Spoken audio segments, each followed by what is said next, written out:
తినమ్మా తిను. నేను వేద పాఠశాలకు వెళ్ళాలి. ఆలస్యం అయితే మాస్టర్ గారు కొడతారు. తినమ్మా తిను. మా అమ్మవు కదా, తొందరగా రా అమ్మా. త్వరగా వచ్చి తినకపోతే నేను ఇవాళంతా భోజనం చేయను.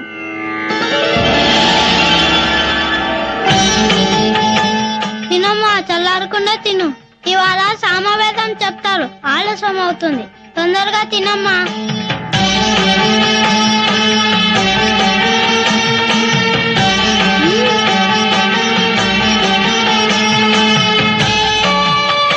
బాగుందా?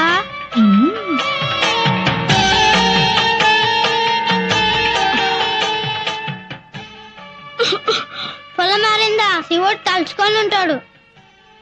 నేను దిష్టి తీస్తాను.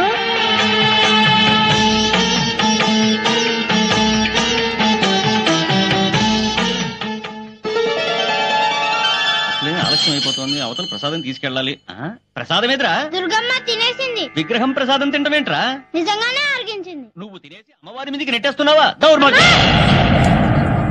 ఏంటమ్మా అలా నవ్వుతూ చూస్తున్నావు? కొడుతుంటే తిన్నానని చెప్పు. నువ్వు నెక్కేసి బొమ్మనేంట్రా సాక్ష్యానికి పిలుస్తున్నావు? మాట్లాడవా? తిన్నానని చెప్పు. తిన్నానని చెప్పు.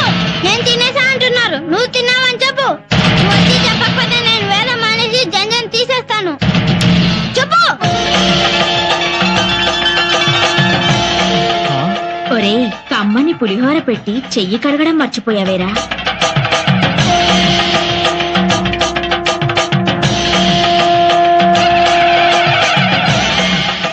క్షమించమ్మా కనకదుర్గమ్మ తల్లి.